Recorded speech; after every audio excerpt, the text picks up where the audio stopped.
saja atau makruh. Kemudian wa idza ta'awwadha fi sholatil lati yusirru fiha bil qiraati asarra bit ta'awudhi. Apabila seseorang membaca ta'awudz dalam sholat sir, dalam sholat yang bacaannya sir, asarra bit ta'awudhi, maka dia juga mensirkan bacaan ta'awudz. Jangan kenceng-kenceng, jangan kenceng-kenceng ya. Fa in ta'awwada fil lati yujhiru fiha bil qiraah fa hal yujhiru, apabila seseorang yang sholat membaca ta'awudz pada sholat yang dianjurkan, disunahkan menjaharkan bacaan, fa hal yajharu, apakah masih sunnah menjaharkan bacaan ta'awudz? Fihi khilafun min ashabina, di dalamnya ada perbedaan pendapat di kalangan ashab kami. Man qala yusirru, ada yang mengatakan disirkan. Ya memang disirkan.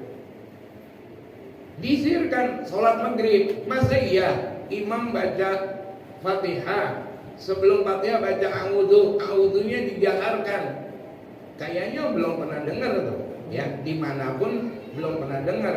Ya memang ketika sholatnya jahar, ya bacaannya tetap sir, a'udzu. Wa qala jumhuru, dan berkata jumhur ulama, li Syafi'i fil mas'alati qaulani. Nah, dalam mazhab Syafi'i ada dua qaul. Jadi yang pertama perbedaan pendapat itu ada yang mengatakan bacaannya sir, tapi yang pastinya ada dua pendapat di Imam Syafi'i. Ahaduhuma yastawil jahr wal israr.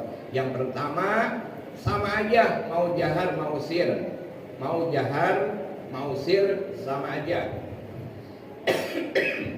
Kemudian wa huwa nasu bil ummi, ya fil ummi, yang demikian itu adalah nas Imam Syafi'i di dalam kitab Al-Wasani wasani yusannul jahru wa huwa nasuhu fil imla. Nah, di dalam kitab Imam Syafi'i Al-Imla, Imam Syafi'i itu punya kitab namanya kemudian Al-Imla. Di dalam kitab Imam Syafi'i mengatakan yastawi al-jahru wal israr, sama aja, mau jahar mau sir tetap dapat pahala. Tapi di dalam kitab Al-Imla Imam Syafi'i mengatakan sunnahnya dijaharkan. Jadi silahkan mau pakai yang mana tuh, mau pakai yang sama aja antara jahar dan sir, atau mau pakai yang jahar sama aja. Tapi mohon maaf terakhir penutup, orang kayak kita, saya nggak berani baca fatwanya Imam Syafi'i langsung, nggak berani. Emang kenapa nggak berani? Bukankah mazhab kita mazhab Syafi'i? Betul. Tapi ucapan Imam Syafi'i itu nggak bisa serta-merta kita jadikan hukum. Tetap harus ngikutin ulama di bawahnya Imam Syafi'i, Imam Nawawi, Imam Rafi'i, Ibnu Hajar, Ar-Romli, dan yang lain-lainnya. Kenapa? Karena kalau lewat mereka yang udah pasti tahu maksud tujuan ucapan Imam Syafi'i. Contoh kayak begini. Contoh ya, terakhir nih. Imam Syafi'i mengatakan idza sahhal haditsu fa huwa madhhabi.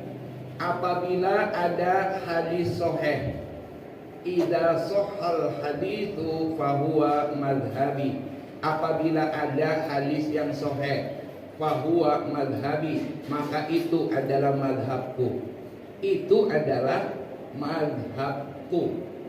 Jamaah yang berbahagia, dari sekian banyak hukum fikih itu jarang sekali, dikit yang menggunakan hadis sahih. Imam Syafi'i itu nggak menggunakan hadis sahih. Kenapa? Imam Syafi'i lahir, Imam Bukhari belum ada di alam dunia. Imam Bukhari belum ada di alam dunia, Imam Syafi'i udah ada, udah jadi ulama. Jadi bagaimana bisa Imam Syafi'i pakai hadis dari Bukhari Muslim? Nggak ada tuh. kebanyakan yang dipakai ya dari hadis-hadis yang enggak ada di dalam kitab-kitab hadis. Semua kok ulama hadis semuanya lahir setelah Imam Syafi'i. Bagaimana Imam Syafi'i menetapkan hukum? Beliau nggak pakai hadis. Maka Imam Syafi'i mengatakan idza sahal haditsu fa huwa madhhabi, apabila hadis sahih itu kau dapati maka itulah pendapatku. Nah, jamaah yang berbahagia, ternyata ucapan ini enggak serta-merta boleh kita pakai. Nanti kapan-kapan saya bahas ya ucapan Imam Syafi'i, apabila Anda dapati hadis sahih, ya apabila pendapatku menyelisihi hadis sahih, maka ambillah hadis sahih, buanglah pendapatku. Nah, ucapan Imam Syafi'i ini ya nggak bisa serta-merta kita pakai. Lah emang kita siapa? Berarti Imam Syafi'i salah ya. Ini hadisnya sahih loh. Imam Syafi'i pendapatnya bertentangan dengan hadis. Terus kita nyalahin Imam Syafi'i? Enggak, emang kita siapa? Yang lebih paham hadis Imam Syafi'i ketimbang